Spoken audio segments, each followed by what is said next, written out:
Now, my guest of the day here, Jacob Rees Mogg, is pretty well known. But in case you need reminding, here's Ellie Price. And just to warn you, there are flashing images in this film. Jacob Rees Mogg became an MP in 2010.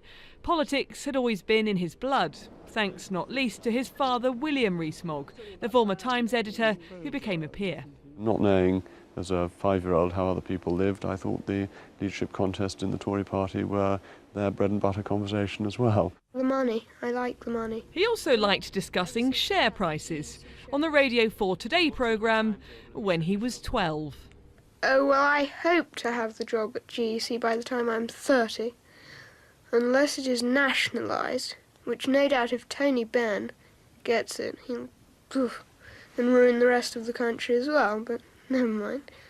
Conservatives will come back and put it right. Jacob Rees Mogg has always been an arch Eurosceptic. He was involved in his father's High Court challenge in 1993 to the Maastricht Treaty, a mission he took into the Commons. We indulge in the floxy-knocking nihilopilification of judges of the European Union. And through it all, people have always noticed he's super posh. I would say sort of upper middle rather than upper. Well, I'm certainly not part of the aristocracy. That's definitely true. So we'll settle for upper middle? I'm a man of the people. Vox populi, vox dei. There are two types of posh boys. There are the posh boys who are quite arrogant and sneering, overprivileged, a bit rude. But there's the other type of posh boy who actually is very clever and intelligent and as a result is incredibly polite, well-mannered and authoritative. And Jacob, I put him in that category. Ring Rees Mogg. Put your calls to Jacob Rees Mogg now. Every other week, Jacob Rees Mogg brings his Vox Populi to the airways of LBC. They can spot a dud immediately, my listeners. They've taken to him enormously well because he has Boris Johnson's ability of answering a question candidly and honestly. And people, they might not agree with him about it, but they say, well, at least he's a man of principle. But his views, guided by his Catholic faith, have often proved controversial. I'm completely opposed to abortion. Life begins at the point of conception. So why are you on a... Are you completely opposed to abortion in all circumstances? Yes, I am. Rape and incest? Sexual violence? I'm afraid so. His staunch views on Brexit have, of course, divided opinion. He chairs the influential European Research Group, a collection of around 60 Tory Brexiteer MPs. Will you accept a compromise over the customs union? The customs union means we're effectively staying in the European Union. So no. So no, of course not. With such a high profile and even his own fan group, Mogmentum, there's been plenty of speculation about his double-breasted suitability as Tory leader. Could you imagine being in a party that was led by someone like Jacob Rees Mogg? That might be a bit of a stretch. I'm not going to stay in a party which is being taken over by the likes of Jacob Rees Mogg and Boris Johnson. They're not proper Conservatives. Jacob, who I've known for years, since he was 8. The trouble is, his views when he was 8, when he was a charming, eccentric kid, are much the same as they are when he was 48. When it is time to have a leadership election, it would be absolutely, I think, extraordinary if Jacob's name wasn't in the mix. But now is not the time to be talking about leadership competitions. That last point is something with which Mr Rees Mogg agrees. At Tory conference last year, I asked him how long Theresa May should stay as leader. Forever and ever. Eternity. Even eternity is too short to extol her. Don't fancy it yourself? No, of course not. I want Mrs May to go on forever and ever. Jacob Rees Mogg, we'll ask him about that too. When you hear yourself as a child in a film like that, what do you think? I had carefully avoided listening to it since it was broadcast on the Today programme a few weeks ago, and this was the first time I'd heard it. I wish it had remained safely locked in the BBC archive. Why? Well, one doesn't necessarily want to hear one's voice on a recording anyway, actually, but least of all from 1981. Did it make you cringe? Well, fortunately, we were chatting, so I didn't know too much. That's an excuse, that's true. In a nutshell, what is Moggism? What is Mogmania, Mogmentum, whatever you want to call it? Well, you tell me. You've kindly made this little programme. I don't think there is Moggism. I think what there is conservatism, and that I think people want to hear a conservative message based on conservative principles, and they want to hear people talk about the benefits of Brexit and how we get there. Right. I mean, but do you have a sort of persona? It seems that you have developed one, well-dressed, polite gentleman who might not look out of place in the 18th century. You wouldn't describe yourself as a modern politician, would you? No, I wouldn't. I believe in important principles that I think will be to the benefit of the country if implemented. I believe in the economic policies that come from classical economics. I believe in free trade. I believe in self-governing nations. I don't adjust my views to suit the prevailing political wind. Right, so when you hear someone like Anna Soubry, your Conservative colleague, say you're not a proper Conservative, was that hurtful? No, of course it wasn't. There's a very important debate going on within the Conservative Party about Europe, and Anna Soubry has her very clear and honestly held views. They are not my views, but it's important that the Conservative Party remains a broad church and includes within it people who have a variety of opinions, because there's no monopoly on being right, and you want to develop the best political ideas. It's why it's so good that these various think tanks have set up in different parts of the party to come up with the ideas that the Conservative Party needs to use when in government. But she wasn't talking about Europe there, was she, Anna Soubry? She was talking about being a one-nation, socially liberal, yes, and pro-European. And she said on all of those things, you're not a proper Tory. Justine Greening, another colleague and former cabinet minister, said she couldn't stay in a Tory party led by you. She didn't quite say that. She said it would be a stretch, but she needn't worry because I'm not going to be leading the Conservative Party. I'm a backbench MP, and therefore, in spite of the kind things Nadine Dorries said, I'm neither a runner nor a rider. But I think that the Conservative Party has always been a broad church. So what we were discussing earlier, the authoritarian and the more liberal wings of the Conservative Party, and those views are properly reflected within the makeup of the parliamentary party.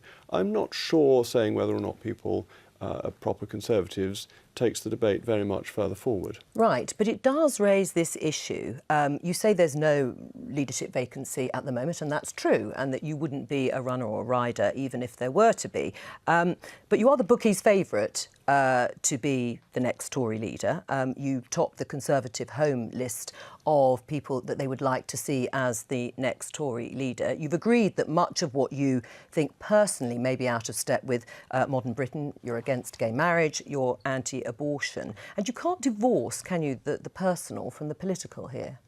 I think that all politicians are a complete package as to who they are. And I think that electorates have a right to know as much about the people who stand for election as possible, so that they can form a full view. Right. And so, just to be clear, since I said you said you wouldn't be a runner or a rider in a contest, are you ruling yourself out completely if ever there were to be a leadership contest? I'm just looking at the form book that the Conservative Party in office, back to Stanley Baldwin, has always voted for one of the great officers of state, or a holder of the great offices. It's always been a Foreign Secretary, a former Home Secretary, or a former Chancellor. And that is the way it will be next time, that backbench MPs do not, when a party is in government, become the leader of the party. Right, but if pressure were to grow, if they wanted a Brexit-supporting candidate, and you are as popular as it seems amongst certain wings of the party, would you be able to resist running? There are many people who are very popular within the Conservative Party, and there are many people who support Brexit. There's the great Boris Johnson, there's Michael Gove, both of whom ran last time round. So I do not have a monopoly on this, and I'm a very junior figure within the Conservative Party, so I think one must be sensible about this. Right. I mean, let's just sort of put that just to one side for the moment and look at Ruth Davidson, whom we talked about at the beginning of the programme. She's also talked about as a future leader of the Conservative Party, and she said that the party needs to be a little more joyful, appealing to the young. She's also somebody who is gay, engaged to be married, and pregnant. Do you have a problem with any of that? None of that at all. It's up to her how to lead her life, and I think it's wonderful that she's expecting a baby. That's a huge joy. I mean, as a father of 6, I think it's very exciting when people are bringing a new life into the world. And Ruth Davidson was on the radio, or the radio reported her saying that for the first 12 weeks when she had to keep it secret, she found this incredibly difficult. And that's exactly how I've always felt when my wife's been expecting children. You want to tell the whole world. It's such a wonderful and joyful event. So you'd be happy to support her as leader? There isn't a vacancy, so we've got to wait and see. If she were, she's the sort of person that would embody all the things that you... She is a formidably capable person and has great political skills and a wide electoral appeal. Right. But I'm not going to put the finger of doom on any particular candidate at this stage. It's far too dangerous a business, that. But you wouldn't support her marriage to the woman that she wants to marry? This is an issue of sacramentality. The sacrament of marriage is one that is defined by the Church, not by the state, and the sacrament of marriage is available to a man and a woman. This is the teaching of the Catholic Church, which I accept. Right, but can you see that is a problem for many people?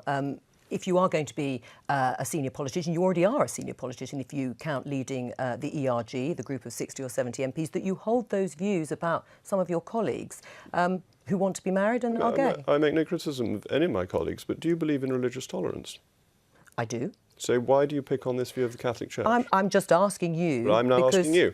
Why do you pick on the views of the Catholic Church and say that you can't hold these in modern politics? I'm not saying you can. Exactly I'm what saying you implied. that there are people who might have a problem with it. You're saying that tolerance only goes so far and that you should not be tolerant of the teaching of the Catholic Church. So isn't this stretching into religious bigotry? Except, is it a barrier, do you think, to holding high office? That's a different question, but that's not the one you just asked. All right, well, that is really what I meant to say. It's really important to get to the heart of this, because this country believes in religious tolerance. We are a very tolerant nation.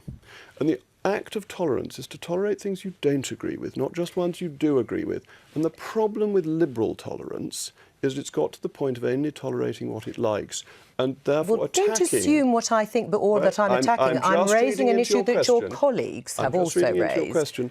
And the Catholic Church of great antiquity has taught these things, and it is absolutely legitimate for Catholics in public life, in private life, to believe and accept the teaching of the Catholic Church, as it is for Muslims to believe the teachings of Islam. Of course. And likewise for Anglicans, but also for agnostics if you wanted to hold office, high office, or if somebody who held those views wanted to hold high office, would they be a barrier? It would be a matter for the voters to decide, but what's so important is that I should be honest with voters about my views and make no bones about the fact that I'm a practising Catholic and I believe in the teaching of the Catholic Church. Should they be a barrier then, or should they not? I mean, if they were, I know we've just discussed it, that. But there are people within your party, and I've talked about Anna Soubry and Justine Greening, who find those views difficult if someone was going to hold high office. They are absolutely entitled to disagree with my views and the views of the Catholic Church, but where I would quibble is that if we are a tolerant nation, you have to be tolerant of the views that you don't like as well as the ones that you do.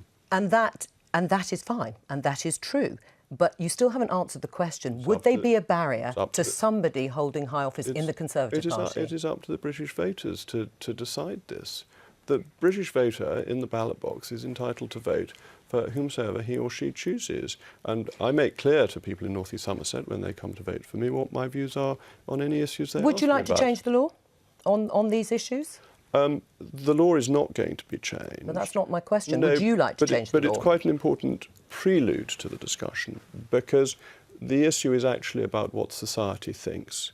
I think it is a deep, deep sadness that there are 190,000 abortions in this country in a year in 2016. I think it is one of the great tragedies of the modern world, and I think it would be a wonderful thing if society came to a different view on abortion.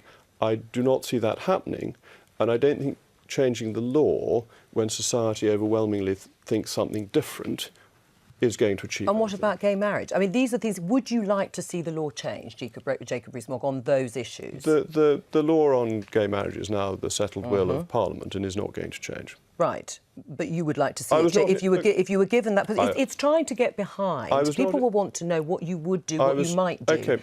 Well, most importantly, on religious issues, these are votes of conscience, and it would be quite wrong to impose my conscience on you any more than it would be right of you to impose your conscience. Can you divorce politics from one's personal views, religious or otherwise? Well, you can in terms of whether they are part of formal party policy. In America, the abortion issue has become effectively part of formal party policy. I think one of the strengths of our political system is that they have not become part of party politics, and that does allow differentiation between one's theological views and between one's secular views. All right, we'll have to leave it there.